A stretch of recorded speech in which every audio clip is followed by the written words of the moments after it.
Olá, meus queridos, sejam bem-vindos ao nosso canal. A gente hoje vai fazer um aulão sobre o livro Especialista em Pessoas, de Tiago Brunet. Para quem nos acompanha na Rede Vizinha, viu que a gente fez durante toda a semana pequenos vídeos sobre os principais conceitos na construção deste aulão.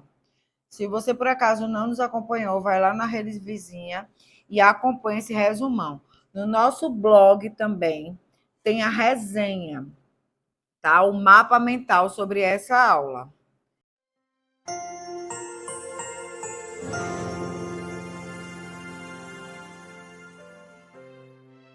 Eu queria falar um pouquinho sobre o Tiago, né? Ele é um especialista em pessoas. Esse livro é um livro incrível. Para quem não conhece o trabalho do Tiago, eu convido a você a conhecer.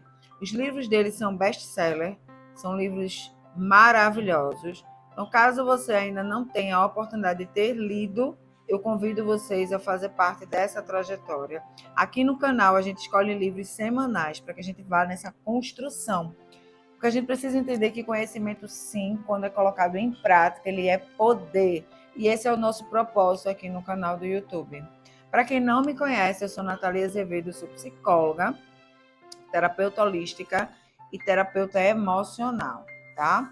Para quem quiser conhecer um pouquinho mais do meu trabalho, vai na Rede Vizinha, que tem toda a descrição. A gente também tem um blog chamado Natalia Azevedo, que tem mais de 3 anos de material aí para a gente trabalhar o autoconhecimento e o despertar da consciência, focando no teu propósito. Mas vamos falar sobre a aula de hoje. O livro ele começa primeiro te situando. Ele começa primeiro falando sobre a importância de você entender o que é mundo real e o que é mundo imaginário. Ele diz que no teu processo de despertar, no teu processo de desenvolver, você acaba muitas vezes confundindo essas duas realidades. Mundo real é o mundo que a gente vive, né? É o mundo da fofoca nos relacionamentos, o mundo da intriga, o mundo do disse-me-disse, o mundo das confusões e conflitos. E o mundo ideal é aquele mundo que a gente vive no mundo fantástico de Bob, que a gente vive pregando aquilo que de fato a gente não tem na nossa realidade. Quando você começa a diferenciar esses dois mundos, você começa a entender o que de fato existe e o que de fato é fruto da sua percepção imaginária, você começa a entender como as relações elas se dão, como elas acontecem de fato. E aí ele diz que a melhor maneira de você, neste mundo, crescer e desenvolver é entendendo a importância das relações no mundo real. Ele também pontua que a melhor forma de você entender como essas relações se dão é você medir, mensurar as suas expectativas em relação a ela. Diz que quando você consegue fazer isso, você encontra a real felicidade.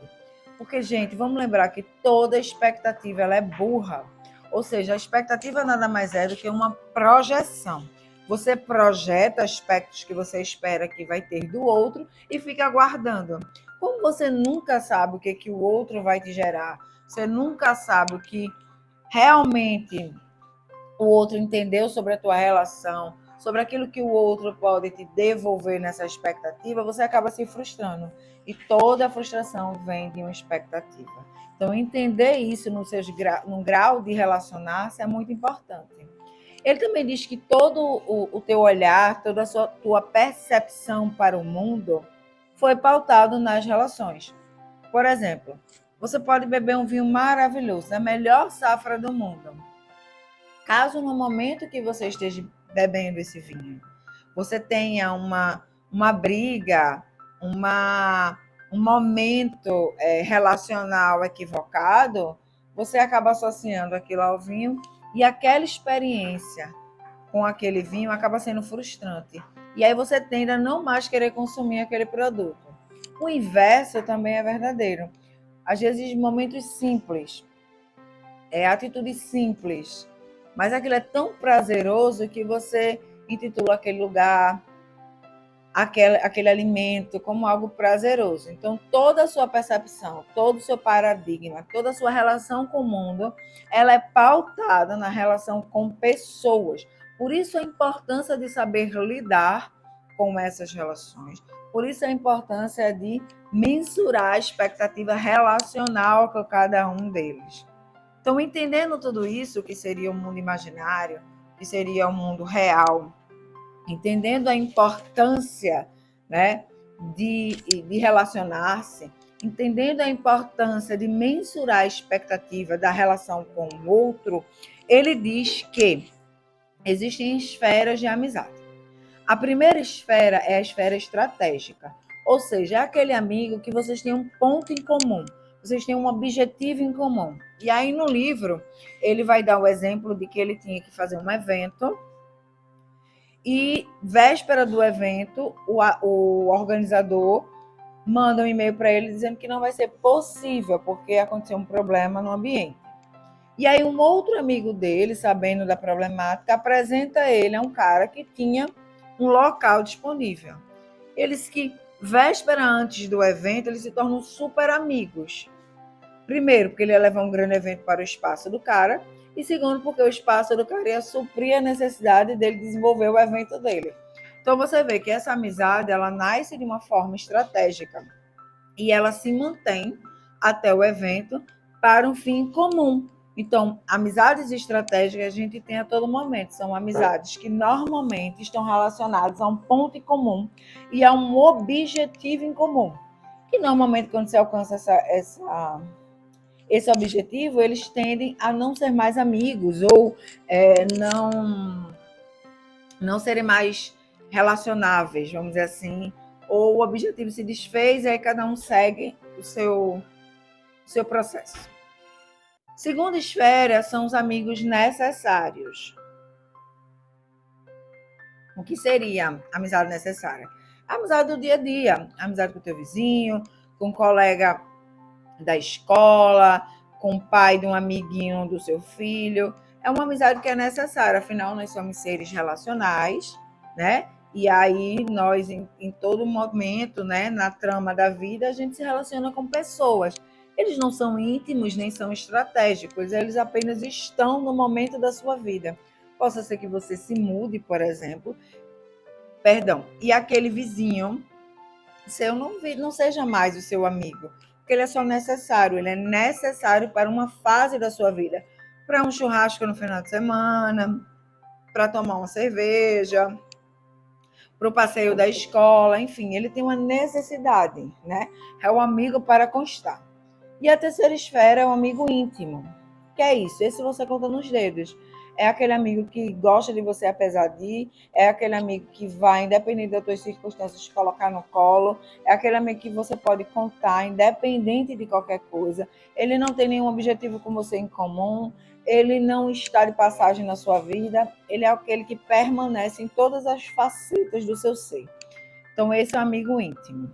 Ele também fala que na relação existem os incontornáveis e os contornáveis, né? Então, o que seriam os contornáveis? Os contornáveis são aquelas pessoas desagradáveis ou que não somam, mas que você consegue contornar. Então, é aquele dentista mal-humorado, é aquele manobrista mal-educado, ou seja, ela não tem permanência na sua vida. Você pode simplesmente mudar de dentista, você pode simplesmente não ir naquele local daquele manobrista. Então, ele é contornável. Você aprende com essas pessoas a empatia, a benevolência. Elas precisam estar na sua vida para que você consiga aprender com ela nesse processo relacional. Que o processo relacional também não é só um processo de paz e amor. É um processo que vai te gerar conflitos. Esses conflitos você vai saber lidar, porque eles não são muito impactantes para você. Eles não são pessoas fundamentais na sua vida. Então, você vai conseguir trabalhar, como eu falei, a benevolência, a paciência, entender que nem sempre, todos os dias, as pessoas estão nos seus melhores momentos e que está tudo certo. Mas, contudo, todavia, existem os incontornáveis. Quais são eles? São as pessoas que, inevitavelmente, você vai ter que conviver. Sua mãe, seu sogro, seu gestor direto, a não ser que você mude de trabalho. Esses são incontornáveis. Ou seja, com eles você vai ter que aprender a suportar. E é importante entender que Nesse processo de incontornável, o autor ele dá dicas de como saber lidar com isso. Primeiro, ele deixa bem claro para você o quanto é importante você entender que essas pessoas que são incontornáveis, elas são normalmente ladrões da alegria. Elas, elas tendem a fazer o que fazem porque sabem que você não irá sair da vida delas, né? E como é que você conseguiria superar os incontornáveis? Eles que primeiro você precisa ter uma coisa chamada identidade. Se você sabe quem você é, se você compreende os seus processos, se você sabe suas limitações e suas potencialidades, a opinião do outro não vai te influir tanto diretamente. Você entende que aquilo é o que a pessoa tem para dar. E aí, por mais que você tenha que conviver com aquela pessoa, você entende que ela é limitada emocionalmente. Por quê? Porque você sabe quem você é. Você tem uma construção de identidade. Então, esse é o primeiro passo. Segundo, jamais reaja no momento de um conflito. Quando a gente reage de uma maneira de cabeça quente, a gente tende a dar a nossa pior versão. E se a gente está no momento de amadurecimento, se a gente está no momento de crescimento, talvez não seja esse o objetivo. Então, jamais reaja quando o sangue subir para a cabeça, quando aquela pessoa lhe provocar de maneira demasiada.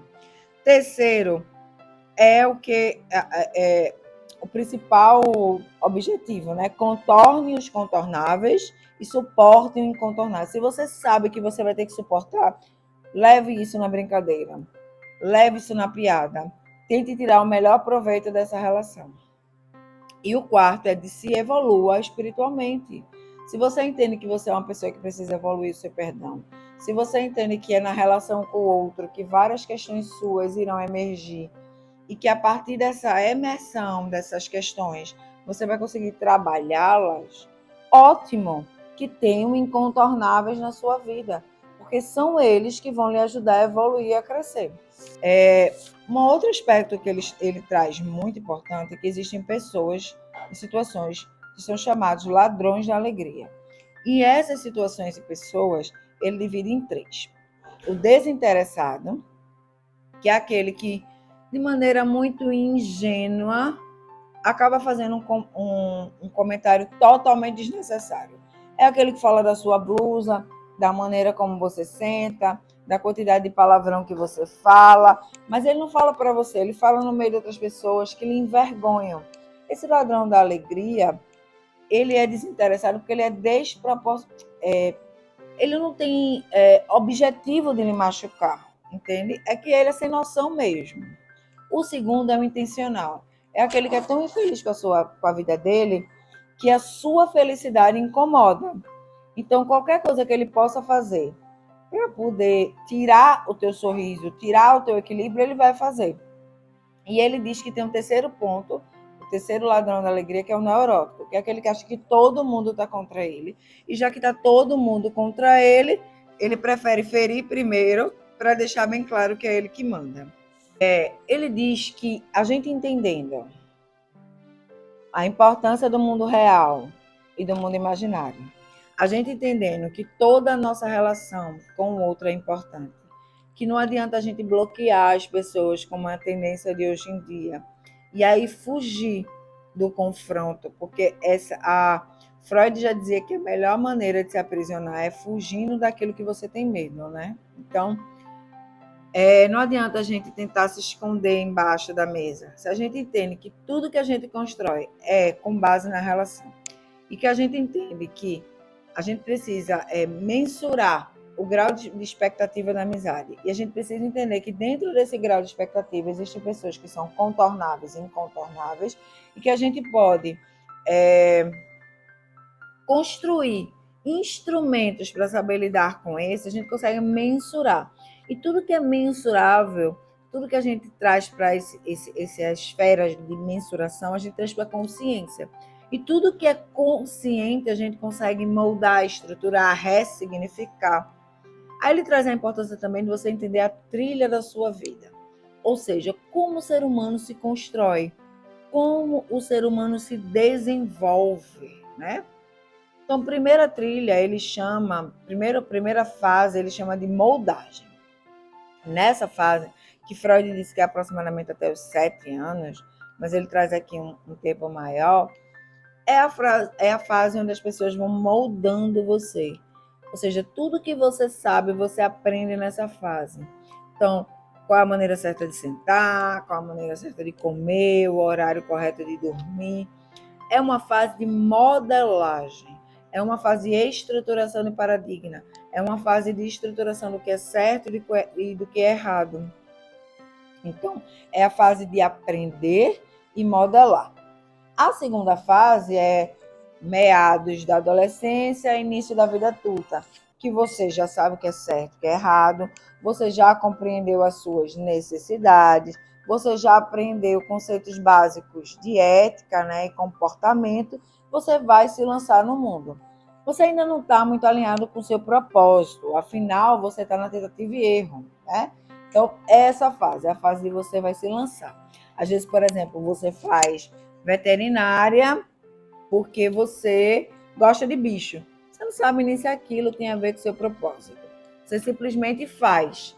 É um jogo de tentativa e erro, de buscar a compreensão de si, de se lançar em seus processos. E aqui ele dá um exemplo que o propósito dele era cuidar, era estruturar as relações com pessoas, né? Mas ele foi guia turístico, ele fez universidade, tudo isso porque ele estava nesse jogo de tentativa e erro. Ele estava tentando se encontrar a partir dos paradigmas que foi construído dentro da fase de modelagem e aprendizado. E a terceira fase é a descoberta do seu propósito, ou seja, você já tentou, você errou, você refez, você foi e voltou, e aí você se encontra no seu propósito. E como é que você sabe que você está alinhado com o seu propósito?